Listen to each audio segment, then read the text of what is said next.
इस कार्यक्रम के पुण्यार्जक हैं श्रीमती लक्ष्मी देवी स्वर्गीय कन्हैयालाल जी, श्रीमती विद्या सुरेश जैन, श्रीमती कनकलता रमेश जैन, श्रीमती सरोज सुभाष जैन, श्रीमती हेमलता स्वर्गीय संतोष जैन, श्रीमती रेणुका प्रद्युम्न जैन, पुत्र व पुत्रवधू, समस्त पंचशील परिवार, Bahubali colony Banswara, firm Arihant traders, Dahod road Banswara, Arihant tiles and granite, Kankaria campus, RIICO Thikariya Banswara.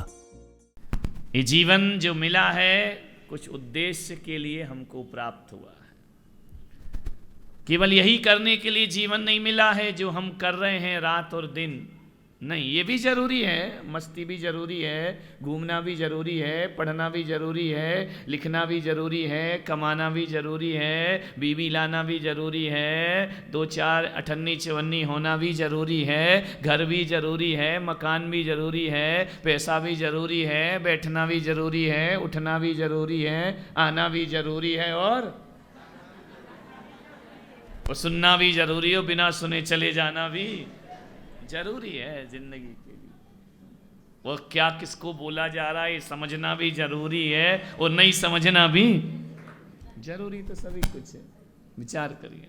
Mobile भी जरूरी है, मुंह भी जरूरी है, संचालक भी जरूरी है और प्रवचन भी जरूरी है। दुनिया में हर चीज जरूरी है, लेकिन एक चीज ये भी जरूरी है कि आदमी मरने से पहले अपने जीवन का मकसद याद करे। मैं इस धरती पर क्यों आया? बिना मकसद की जिंदगी जीना बेईमानी है, व्यर्थ में जी रहे हैं हम। अपनी जिंदगी का कोई एम नहीं है, कोई लक्ष्य नहीं है। कोई ना कोई लक्ष्य बना करके चलो तो हमारा मानव तन पान सार्थक होगा, वरना ऐसे व्यर्थ में जीने वाले तो दुनिया में हजारों आते हैं और हजारों दुनिया से विदा हो जाते। कुछ करो, कुछ करो। क्या किया है तुमने? विचार करना है। कभी सोचा करो सुबह से शाम में जब भी टाइम मिले कि आज हमने इस शरीर से क्या किया है। वो रोज वाला नहीं कि हाँ हमने नहा लिया है, हम सो के उठ गए हैं, हमने खाना खा लिया, हमने खाना बना लिया, या अपने पतियों से बनवा लिया, हमारी बहुत बड़ी जीत हो गई। नहीं नहीं, ये सब बेकार की चीज, इनसे कुछ नहीं होता है। ये सब आजीविका के साधन हैं, जिंदगी का लक्ष्य नहीं हुआ करते हैं। जिंदगी के लक्ष्य को समझो।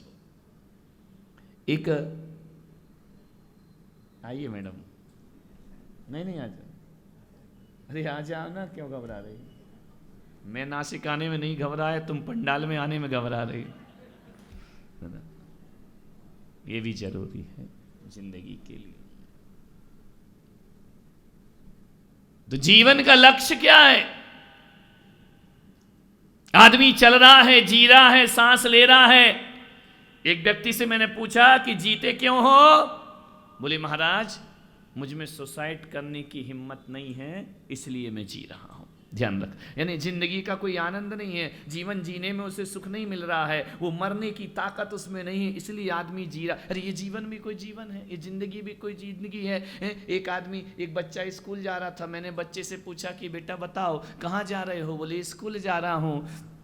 तो मैंने कहा स्कूल क्यों जाते हो? बोले पढ़ने के लिए जाता हूँ। मैंने कहा पढ़ते क्यों हो? बोले पास होने के लिए पढ़ता हूँ। मैंने कहा पास क्यों होते हो? बोले कुछ बनने के लिए पास होता हूँ। मैंने कहा बनते क्यों हो? बोले कमाने के लिए बनना पड़ता है। तो मैंने कहा कमाते क्यों हो? बोले खाने के लिए। और मैंने पूछा खाते क्यों हो? तो बोला जीने के लिए। और जब मैंने पूछा कि जीते क्यों हो, इसका उत्तर उस बच्चे के पास नहीं था। ध्यान रखना, बच्चा चुप हो गया कि जीते क्यों हैं। और मैं सोचता हूं कि शायद बच्चे के पास उत्तर हो या ना हो, ये उत्तर तुम्हारे पास भी नहीं होगा कि मैं जीता क्यों हूं, किस वजह से जी रहा हूं। कुछ इसलिए जी रहे हैं कि सांस चल रही है तो जीना ही पड़ेगा, क्या कर सकते हैं। कुछ इसलिए कि अभी आयु पूरी नहीं हुई है, इसलिए जी रहे हैं। ध्यान रखना, ये जीना भी कोई जीना है। अरे जिंदगी जिंदा दिली का नाम है, मुर्दा दिल क्या खाक जिया करते हैं। ये कोई जिंदगी है कि हम सांस चल रही है इसलिए जी रहे हैं, आयु कर्म पूरा नहीं हुआ इसलिए जी रहे हैं, बाकी जीने में हमारे कोई रस नहीं है। अरे ये तो जिंदगी का बड़ा भद्दा चरित्र है। ऐसा जीवन काहे को जीना? व्यर्थ का जीवन क्यों जीना? आज क्या किया अपने जीवन में? आज हमने दिन भर में ऐसा कौन सा काम कर दिया है कि मर जाने के बाद दुनिया हमें याद रखेगी? कुछ करो, कुछ करो।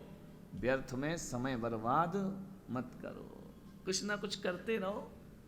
बस एक ही प्रार्थना है, कुछ करो या नहीं करो, लड़ो मत, झगड़ो मत। बोले आज क्या किया, बोले आज देवरानी से जम के झगड़े। बोले कुछ तो काम किया अपने जीवन में, लड़ाई झगड़ा मत करो, प्रेम से रहो। ध्यान रखना, आनंद के साथ रहो, खुशियों के साथ रहो। किसी को दे सको तो दो शब्द मीठे देने का प्रयास करिए। ध्यान रखना, यदि कोई, मैं आपसे निवेदन करता हूँ बड़ी विनम्रता के साथ, किसी को दे सको अच्छी चीज़ें देने का प्रयास करो। किसी को अवसर दो जीवन में ऊपर उठने के लिए। और कोई व्यक्ति यदि ऊंचाइयों पर उठ रहा है तो उससे जलन मत करो, उससे ईर्ष्या मत करो, उससे जेलसी मत करो। ऐसा काम करो कि आज ये ऊंचा उठ रहा है तो एक दिन मैं भी ऊपर उठ करके दिखाऊंगा। ऐसी प्रतिस्पर्धा करो। प्रतिस्पर्धा तो करना ही है ना, इसमें मत करो कि उसकी इतनी साड़ी और उसके इतने गहने, इनसे कुछ होने वाला नहीं है। मैं तो कहता हूँ जलन रखना है ना, पड़ोसी से जलन मत करो, देवर देवरानी से जलन मत करो, भाई भाई में जलन मत करो। यदि तुम्हें जलन रखने की आदत ही है, जेलसी की आदत ही है, यदि तुम्हें एक दूसरे से छल जलन करना ही है, तो मैं कहता हूँ पुलक सागर से जलन करो। और ऐसी जलन करो कि आज पुलक सागर जहाँ है उससे भी आगे एक दिन मुझे पहुँच करके दिखाना है। तो मैं जलन करना है तो भगवान से जलो कि तुम मोक्ष चलेगा एक दिन, मैं भी आके बताऊंगा। ध्यान रखना, अच्छी बातों में जलन करो तो जीवन में ऊंचाइयां प्राप्त। सड़ी गली बातों में जलते रहते हो, ईर्ष्या करते रहते हो। जाओ भगवान महावीर से कहना कि महावीर स्वामी तुमको मोक्ष हुआ, हमको बहुत जलन हो रही है, बहुत ईर्ष्या हो रही है। क्यों हो रही है कि तुम चले गए और हम अभी तक नहीं गए। लेकिन ध्यान रखना, तुम गए हो, एक दिन हम तुम्हें आकर के बताएंगे कि निर्वाण क्या होता है और मोक्ष। अच्छी चीजों में प्रतिस्पर्धा करो, बुराइयों में प्रतिस्पर्धा मत करिए। बनो ना, मैं बोलता हूं तो बोलो ना कि महाराज अगली बार जब आओगे ना यहाँ, हम आपसे भी अच्छा प्रवचन करके बताएंगे। नहीं, मैं तो बोल सकता हूं कि मैं अगली बार आऊंगा तो मंजू से भी अच्छा संचालन करके बताऊंगा। अच्छी चीजों में कंपटीशन होना चाहिए, बुरी चीजों में मत करो, बुराइयों में मत करो, अच्छाइयों में कंपटीशन करो। कोई व्यक्ति इतनी ऊंचाई पर पहुंचा है तो मैं भी पहुंच करके बताऊंगा, मैं भी ऊंचाइयों को प्राप्त करूंगा। एक राजा था। कहानी झूठी है, गप है, सरासर झूठी है। लेकिन एक बात याद रखना, कहानियों में मत अटकना। जिंदगी में कहानियाँ गप होती हैं, झूठी होती हैं। लेकिन एक बात याद रखना नासिक वालों, कहानियों का कथ्य गलत हो सकता है लेकिन कहानियों का तथ्य गलत नहीं हुआ करता है। तथ्य को देखने का हमें प्रयास करना है। कहानी क्या बोल रही है, कहानी कहाँ ले जा रही है, कहाँ पर ले जाकर छोड़ा करती है, उसे समझने का प्रयास करो। कहानियों पर मत अटको। अब इस पर मत अटको कि महावीर स्वामी ने शादी करी या नहीं करी, दिगंबर बोले नहीं करे, श्वेतांबर बोले करी। एक आदमी मेरे पास आया, बोले महाराज आप बताओ महावीर स्वामी ने शादी की थी या नहीं की थी। अरे मैंने कहा मैं तो था नहीं उस समय, की थी कि नहीं की थी।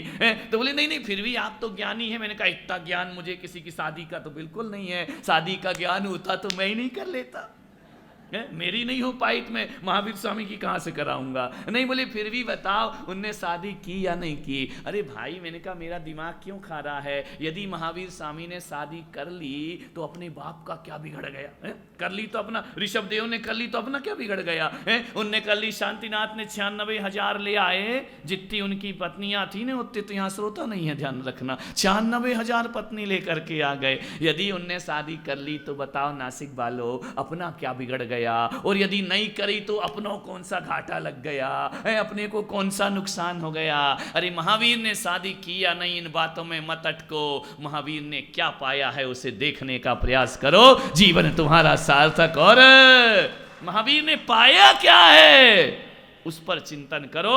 महावीर को मिला क्या है, शादी हुई नहीं हुई, आंख लगाना आंख निकालना, क्यों इन बातों में पड़े हुए हो जिंदगी में। महावीर ने क्या पाया वो हमारे जीवन में आना चाहिए। बड़ी तकलीफ है, इसकी शादी, उसका बेटा, उसकी बेटी। महावीर को छोड़ो, पड़ोसी में लड़का 32 साल का हो जाए तो पड़ोसी के पेट में दर्द होता है। तुझे काहे को हो रहा, वो जाने, उसका लड़का जाने, शादी हो नहीं हो कुछ हो, लेकिन क्या करे, दिल है कि मान उसके बाद भी कह रहे चौमासा कर लो। तो तुम्हारा दिल मानते ही नहीं है तो हम क्या करेंगे करके? विचार करिए, सोचना है आपको। राजा था, कहानी झूठी है, कहानी गलत है। यहां से जाके ये मत देखना, मेरे कमरे में मत आ जाना कि महाराज ये कहानी कौन से पुराण में लिखी है।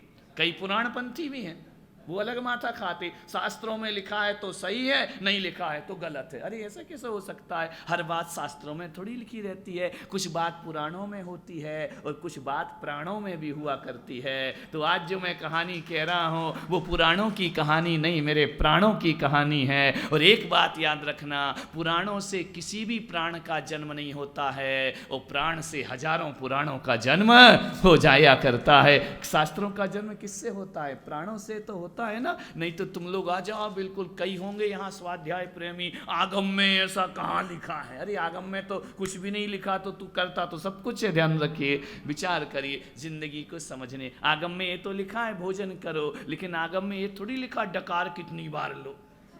वो तो अपना जीवन है, उसमें आगम क्या करेगा? ध्यान रखिए, विचार करिए। राजा था, घोड़े पर बैठ करके चला गया जंगल की तरफ। घोड़ा भी बड़ा होशियार घोड़ा था। कहां का होगा? हाँ, सब तुम्हारे यहां है ना, पूरी दुनिया कंगाल है। हाथी घोड़े जितने सब तुम्हारे यहां है, हर जगह नासिक, मेड इन नासिक। कमाल हो गया भैया। औरंगाबाद में भी नासिक, तो मैं औरंगाबाद का क्या बोलूंगा फिर जा करके? नासिक कहीं, चलो तुम्हारी इच्छा है तो तुम ही कर लो, हमारा क्या बिगड़ता है। नासिक कई घोड़ा था। नासिक में घोड़े बहुत हैं। नहीं तुम्हें, अरे मैंने सम्मान ही तो दिया है ना। घोड़ा कहना कोई बुरी बात है क्या? कैसी ताकत होना चाहिए, हॉर्स पावर होना चाहिए ना।